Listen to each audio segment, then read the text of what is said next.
หมอยสูงค่ะหมอยสูงปีๆน้องๆผู้ปันแห้งขาวใส่หมะขอมกุ๊กกอกค่ะมื้อนี้เป็นวันที่29เดือนธันวาปี2025ในตอนรายการเฮาค่ะตอนใดเดียวเนาะพี่น้องค่ะมารับถมด้วยข่าวง้าวเกี่ยวกับเรื่องรองวัดไว้นะคะในตอนใดๆก็เรียกว่าเป็นข่าวง้าวหลีก็ว่าไล่นะคะตั้งฝ่ายผู้ใหญ่ก้นหลงเจ้าหน้าที่ภูมิพลพรเขาคบทบอบโอ้กันแฮวก็หันลีว่าเตเตอร์คว้าข้าวยามปันเที่ยง6เลินว่าหนังไหน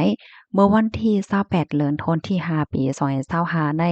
คนพิพัฒน์ราชกิจประการพ้องหลงฝ่ายแห่งการเป็นเก้ากั้นที่ในปางกรมเสมีเจ้าหน้าที่ห้องการฝ่ายจัดหาการฝ่ายแห่งการค่ะปยกที่มีเจ้าหน้าที่อันลงมาที่ห้องการฝ่ายในเมืองห้องการฝ่ายห่มลมห้องการฝ่ายป้ายอยู่หลีโฮมป้าถึงผู้เกี่ยวข้องหลายป้าหลายฝ่ายค่ะเนาะมาคบทบ อบโอ้กันเกี่ยวกับเลยลองแห่งการและลองวัดไหวว่าสังวาเจิ้นนายเฮ็ดไหนคะที่ในปางกลมนั่นนะคะอบโอ้กันเหี่ยวก็หันหลีเปิดตาเตเด้อควักข้าวยามหย่อนย่านปันแห่งการยานเมืองก้นเมืองคมตุ่มเมียมมา1.8ล้านก็อันต่อวัดไว้อำไปเย้าไปโตเหี่ยวก็มาเหลียวในไปตั้งฝ่ายลงปองจึงเมืองคมตุ่มเมียมมาในลงลายมือปัน ว่าปันขว้างว่าสังว่าเจิ้นในนั้นค่ะน่ะเนาะในก็เตอปันเทียงตาข้าวตั้งฮกเหลินเฮ็ดจังได๋ค่ะเกี่ยวกับไปร้องได้เนี่ยค่ะนะอันเปาเร่งนายจางแลแห่งการกึ่งลีเลยโคในแต่ก็มันติมีอยู่3ตอนเนี่ยค่ะตอนที่1ในเนี่ยก็บอกว่า เด้อขวาข้าวยามย่อนย่านปันกว่าแทงโจข้าวข้าวตังหกเหลินให้แห่งการยานเมืองก้นเมืองคมตุมเมียมมาที่อันอยู่สร้างเศร้าไว้ดีในเมืองจึงไทยค่ะเนาะอันและยืนเซียนจืนเน่มลีดว่าสังว่าเจ้าในค่ะให้มีส่วนอยู่กว่าไรเทียงหกเหลินเฮ็ดจังไหนคะแฮวก็เพราะว่าโอโอ้กันดังฝ่ายเมืองคมตุมเมียมมาเย้าตกลงกันเย้าในคับเคิงก่อนไรในก็เพราะว่า ต่อไว้เหตุการณ์ว่าวีซ่าว่าซังว่าจั่งใดเหย้าเนี่ยก็ติดเลยอายุมัน2ปีจั่งใดค่ะข้อที่2เนี่ยก็บ่เร่งนายจ้างยืนต่างยืนย้อนต่างออนไลน์จั่งใดค่ะกับในที่3เนี่ยค่ะแฮ่งการยานเมืองเนี่ยก็ให้ไลกดทัดป้ายอยู่หลีนี่เนาะจำหนักของการฝ่ายป้ายอยู่หลีที่อันไลอุโอตกลงกันไว้อันรับกดทัดปันป้ายอยู่หลีแฮ่งการยานเมืองเปิดตาต่อวัดไว้นั่นว่าเฮ็ดจั่งใดค่ะ ค่ะในก็ติเลยว่าเป็นผู้ใหญ่ก้นหลวงและเจ้าหน้าที่ภูมิพลพรขาวอบโอ้ตกอบโอ้กันเหี่ยวก็หันหลีนั่นค่ะน่ะเนาะเปิดตาเตเตอร์ควักมันข้าวยามหนังคือป้อเตจังเหตุการณ์กว่าไลแลหน้าที่การงานหลายปานหลายฝ่ายเนี่ยก็ให้ป้อไลลมใจเสิจังไลปั่นการปั่นงานกว่าเฮ็ดจั่งไหนเนี่ยค่ะเกี่ยวกับไปร้องในค่ะอันตั้งฝ่ายเจ้าหน้าที่ภูมิพลพ่อนเขาเนี่ยก็แนะนำนั่นน่ะเนาะว่าให้ป้อเร่งนายจ้างและแห่งการในติดตามข่าวเงาอยู่ตาเสปยก็ให้ไลปักใจไปด้วยข่าวตั้งฝ่ายอันครมเถียงนั่นค่ะน่ะเนาะมื้อเร็วนี้ได้ก็มันป้องว่าผู้ใหญ่ก้นลงเขาเจ้าหน้าที่หลายปานหลายฝ่ายในอบโอ้กันเหี่ยวก็หันเลียว่าเตเตอร์ควากเถียงหกเลินเหี่ยวก็ต่างยืนปันกว่าที่ครมนั่นค่ะน่ะเนาะ สังว่าครมเนี่ยก็หันหลีจ้อมว่าหลีสังเนี่ยให้ก็จังไรจางคับขึงกว่าจ้อมหนังดีมีคักตอนไว้นั่นเฮ็ดจังไหนค่ะค่ะข้อมูลในก็คาลิปีมาดีของการฝ่ายจัดหาการงานต่างไว้กำซื้อว่าจังหนังใดค่ะในตอนนี้ก็ได้เลยว่าเป็นข่าวเงาหลีจังได๋ค่ะเนาะเฮาค่ะได้มาลาดอีกหนึ่งค่ะเนาะเกี่ยวกับเลยลองอันแห่งการแซ่ในซะมันเป็นจังหือไหน มันได้มีมันได้เป็นพี่น้องแห่งการฮ้อค้าซื้ออันมีวัดไว้อยู่เหย้าอำนั้นก็ที่ฮ้องว่าก้นเก่าอันว่านั้นเหย้าค่ะแหวแล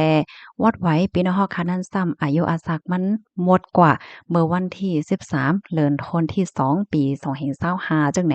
มื้อนั้นก็ตั้งฝ่ายลงปองจังเมืองไทยเปิ้นเนี่ยก็เลยยินเปิ้นเนี่ยก็เลยย้อนย้านปันข้าวตั้งฮกเลินเฮ็ดให้นั้นขนาดเนาะก้อยกะว่าต่อถึงมื้อเหลียวเนี่ยก็ซ้ำบ่ได้ถึงฮกเลินเหย้าตั้งฝ่ายเมืองคมตุ่มเมียมมาใน ซ้ำอำไปตักเสียงสังมาแลในแหวก็ตั้งฝ่าย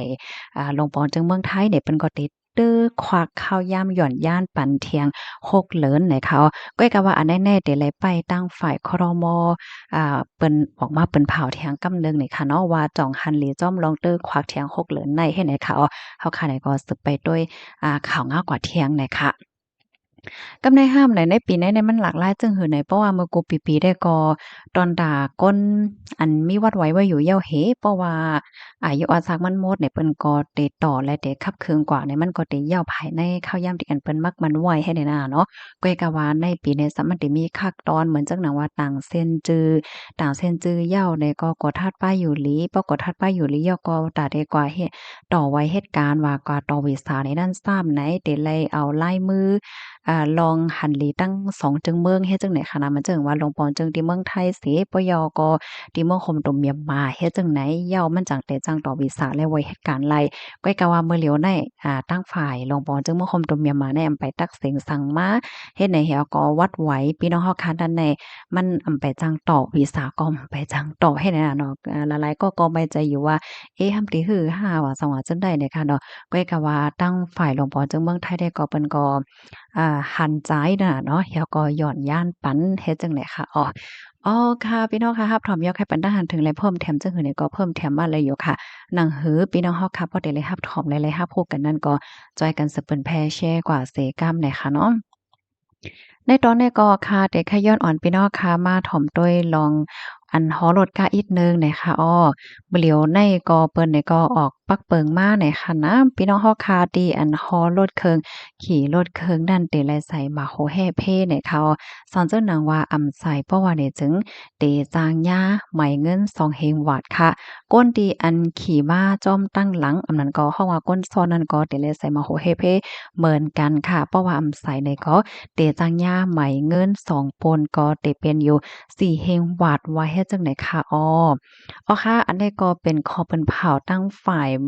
เมืองไทยนั่นค่ะเนาะเปิ้นออกมาเปิ้นแพ้กำซื้อเหี่ยวก็ปักเปิงอันในเตแต่ใจตื้อกว่าในวันที่1เดือนธันที่6ปี2025ในเนี่ยค่ะนะเตใจตื้อกว่าปัดปึ้นโตเมืองเนี่ยค่ะเนาะอำว่าพี่น้องเฮาค่ะที่เป็นก้นที่ไหลลูกที่ไหลตั้งไหลมาก็ยาวค่ะที่ไหลเฮ็ดจ้อม เดี๋ยวเลยเฮ็ดจ้อมเนี่ยค่ะเพราะว่าอำเฮ็ดจ้อมเพราะว่าในจึงก็เตียจางย่าไหมเงินจังหนังวานั้นยาวเนี่ยค่ะในตอนนั้นได้ก็อ่ามันก็มีพ่นหลีปันตอนดาวก้นตีฮอรถฮอกาค่ะเนาะเพราะว่าใส่หมาโหให้เพไหนมันก็เฮ็ดให้รถเพเนาะมันก็ไปได้เข้าร่มกว่าสังว่าจังได๋เนี่ยก็มันก็ตึกคึกออกออเฮาค่ะเนาะเพราะว่ากว่าญาติหลานเนี่ยก็ย่าไหมเงินป้าเนี่ยค่ะนะยินจมปูก็ค่ะย้อนให้อยู่หลีกินหวานในรถเพกันค่ะหมอยสูงค่ะ